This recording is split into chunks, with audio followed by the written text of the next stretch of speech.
Okay, Doped won the William Hill Sports Book of the Year award in 2013, but if my research is correct, you were actually shortlisted back in 1992 for a licence to print. So actually winning it took a long time coming. Yeah. Can you tell us a little bit about your published works?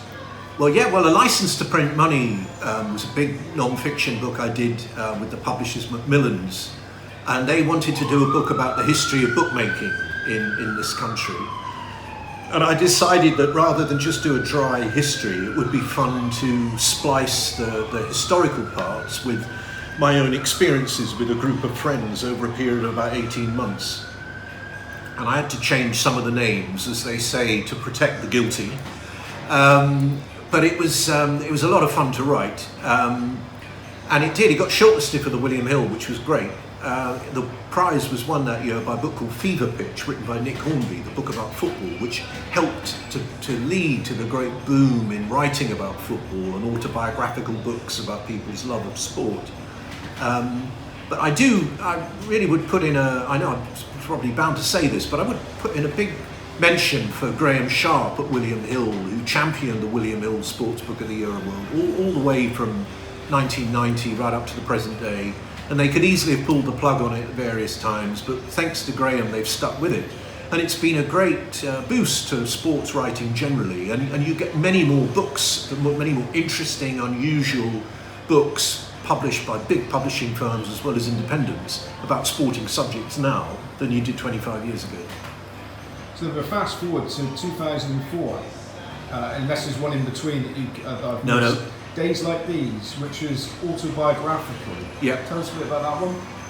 That one was, it was a difficult time when my mother died, and one had that sort of, I suppose, a sort of a dreaded word. You slightly hit the kind of midlife crisis a little, and my first marriage was on the rocks.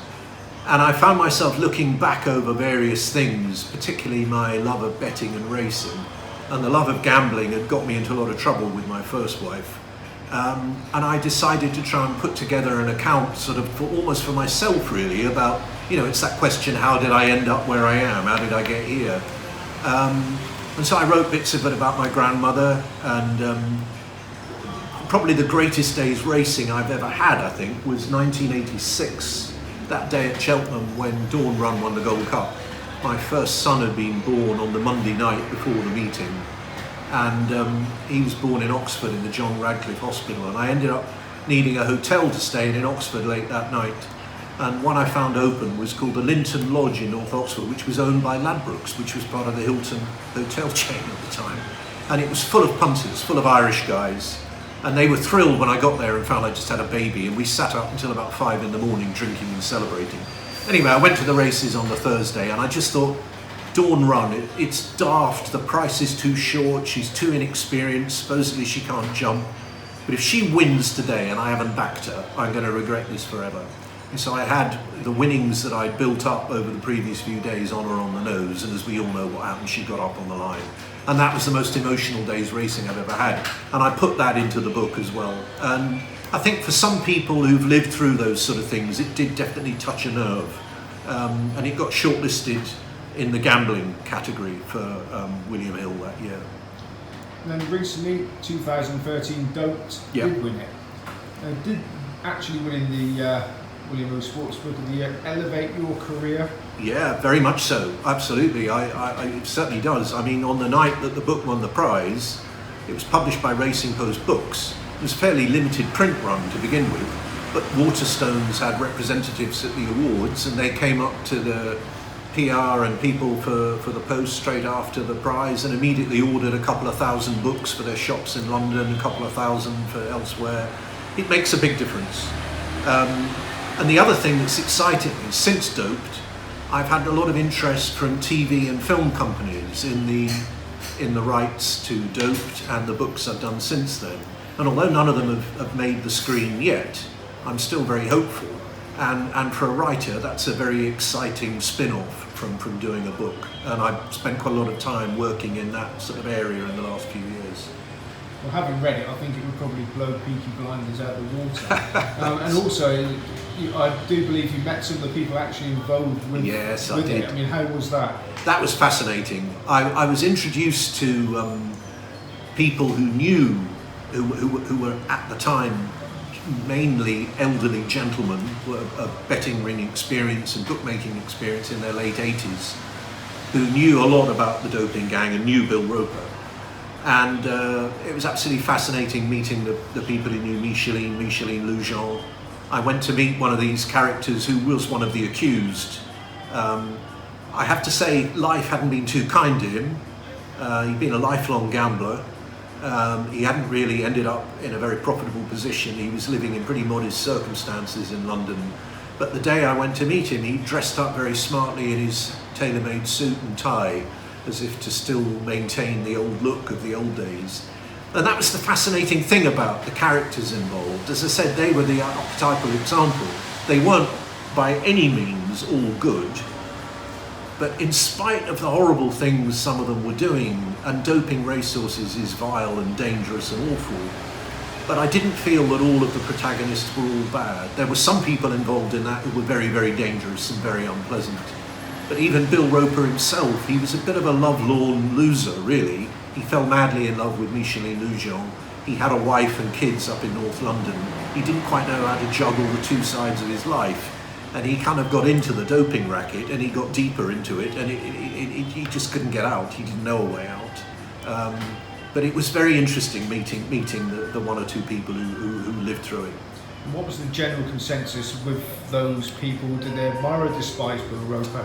I think that Roper, the people who knew him liked him. He was said to be almost the life and soul of the party. He, the great Peter O'Sullivan, who I've always idolised all my life, he told me with a big smile on his face, he said, oh yes, he said, Bill Roper, he said, he had a certain charisma.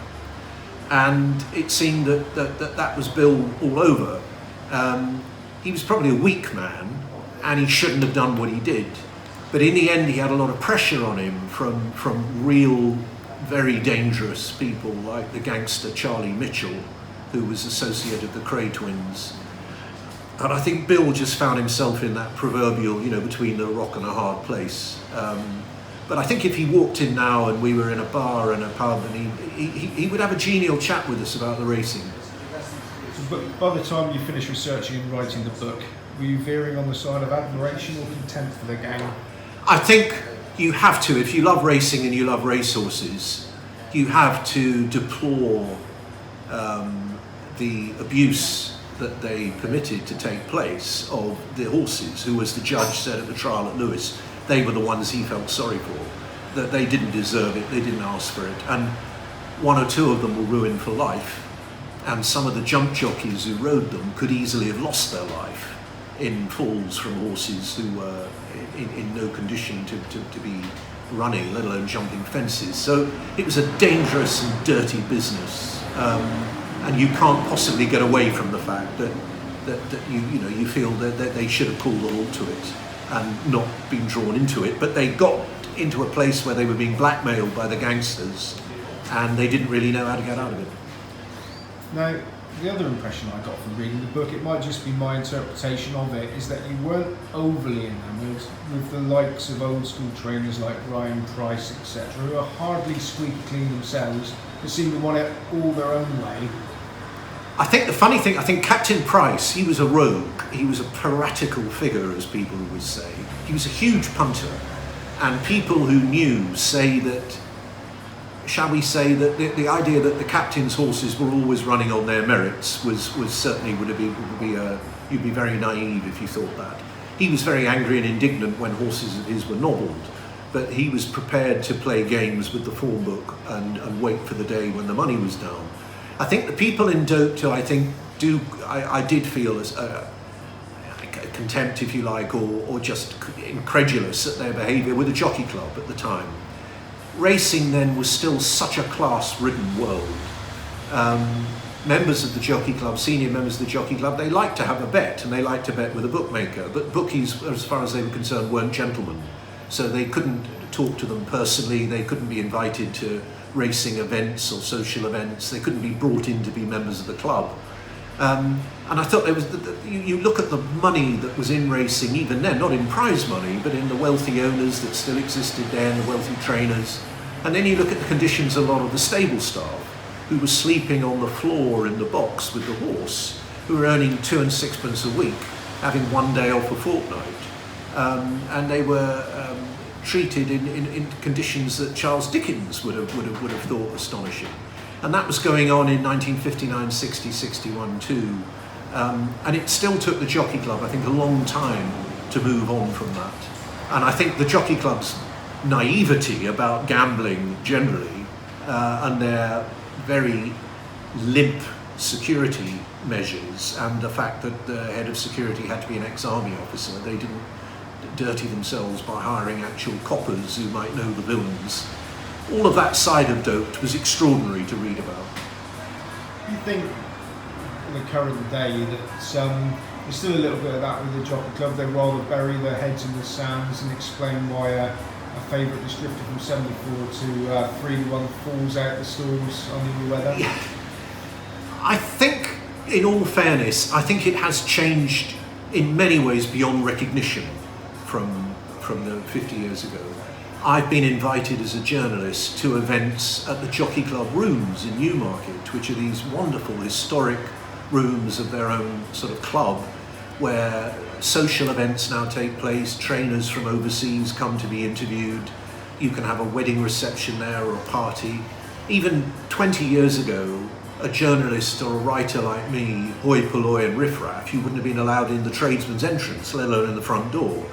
And there are members of the Jockey Club I've met and chatted to and spent time in conversation with at the races, who are very genial nowadays, and they're amusing, and they've brought into their circle people with financial acumen. So I think they've moved on massively. But there does still seem to be something slightly funny about membership of the Jockey Club. Why is election to the Jockey Club still seem to be something that you somehow know that a certain class, a certain type of person with a public school background is much more likely to find their way into the Jockey Club's corridors, notwithstanding your occasional self-made millionaire like Stan Clark. There are plenty of other characters you would have thought in racing who would do a good job, but never seem to get a look in. But the best racecourses, I think, are run in a forward-looking and dynamic way nowadays, and the managements of the best of them, I think do an excellent job.